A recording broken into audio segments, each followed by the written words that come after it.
আসসালামু আলাইকুম এভরিওয়ান। বাইরের ওয়েদারটা খুবই খারাপ, মনে হচ্ছে এখনই বৃষ্টি হবে। মেঘ করে একদম অন্ধকার হয়ে আছে। আসলে শরৎকালটাই এমন, এই দেখি রৌদ্র, আবার কিছুক্ষণ পরই দেখি মেঘ করে বৃষ্টি হচ্ছে। আপনাদের সাথে গল্প করতে করতেই বৃষ্টি শুরু হয়ে গিয়েছে, আর আমি আর আমার ছেলে বারান্দায় দাঁড়িয়ে দাঁড়িয়ে বৃষ্টি উপভোগ করছি। আজকে আমার মনটা একদমই ভালো নেই, ভীষণ খারাপ লাগছে।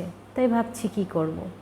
এজন্য ভাবলাম ঝটপট নুডলস তৈরি করে নিই আর আপনাদের সাথে কিছু সত্য ঘটনা শেয়ার করি। আমার বিয়ে হয়েছে 3 বছর। 8 বছর রিলেশনশিপে থাকার পর আমাদের বিয়েটা পরিণতি পায়। এরপরে আমাদের সময়টা খুব ভালোই যাচ্ছিল। আসলে বিয়েতে আমার ফ্যামিলি কেউ রাজি ছিল না, কিন্তু আমার হাজব্যান্ডের ফ্যামিলির মোটামুটি সবাই রাজি ছিল। বিয়ের পরে আমি আমার হাজব্যান্ডের কাছেই থাকতাম। ও একটি কোম্পানিতে জব করতো, তাই ওর কাছেই আমি থাকতাম। বিয়ের কিছুদিন পরেই দেখা যাচ্ছে আমি প্রেগনেন্ট হয়ে যাই।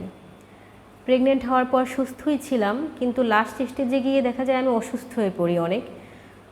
আর তখন আমার হাজব্যান্ড আমাকে সামলাতে না পেরে তারপর ওর বাবার বাড়ি আমাকে রেখে আসে। আমার শ্বশুরবাড়িতে।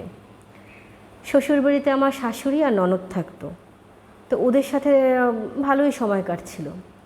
হঠাৎ করে এমন হয়, কেমন জানি ওরা বদলে যায়।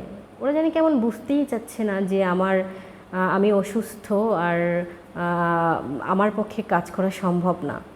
তারপরও ফ্যামিলির সব কাজ, রান্না বান্না, ঝাড়মোছ আমাকেই করতে হয়েছে। শ্বশুরবাড়ি বলে কথা, সবার তো মন জুগিয়ে চলতে হবে। এরপর দেখা যাচ্ছে আমার ছেলেটি পৃথিবীতে আসে। ও পৃথিবীতে আসার পর আমি বেশি দিন শ্বশুরবাড়ি থাকিনি। তারপর 1 মাস পরেই আমার হাজব্যান্ড ওর সাথে আমাকে নিয়ে যায়। ওর সাথে নিয়ে যাওয়ার পর আমাদের সময়টা খুবই আনন্দে কাটছিল, আমার সন্তান, আমি, আমার হাজব্যান্ড। কিছুদিনের মাথায় দেখা যাচ্ছে আমার হাজব্যান্ড জানি কেমন চেঞ্জ হয়ে যায়। ওর চেঞ্জের কারণটা আসলেই আমি বলতে পারি না কেন এমন হয়েছে।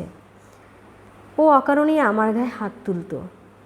আমাদের মধ্যে কোনো ধরনের কোনো ঝামেলা হওয়া লাগতো না, এমনিতেই ও হাত তুলতো। আর আমার বাচ্চাটি এটা দেখে খুব ভয় পেত আর কান্না করত। আমার বাচ্চার এই রকমের কান্না দেখে আমি আসলে আমার মনটা খারাপ করতেও পারতাম না। আমি হাসি মুখে ওর সাথে থাকতাম। আসলে এই ঘটনাটা আমার একটি বান্ধবীর, ওর সাথে আমার যোগাযোগ হয় এই 4 বছর পর। ওর সাথে আমার লাস্ট যোগাযোগ হয়েছে 2020 সালে, তারপর আর যোগাযোগ হয়নি। আসলে ও ব্যস্ত ছিল আর আমিও আমার বিয়ে সমস্ত কিছু নিয়ে ব্যস্ত ছিলাম। আমাকে কালকে হঠাৎ করেই ও ফোন দেয় আর এই ঘটনাগুলো বলে। যতক্ষণই ও আমার সাথে এই ঘটনাগুলো শেয়ার করেছে ততক্ষণই কান্না করেছে।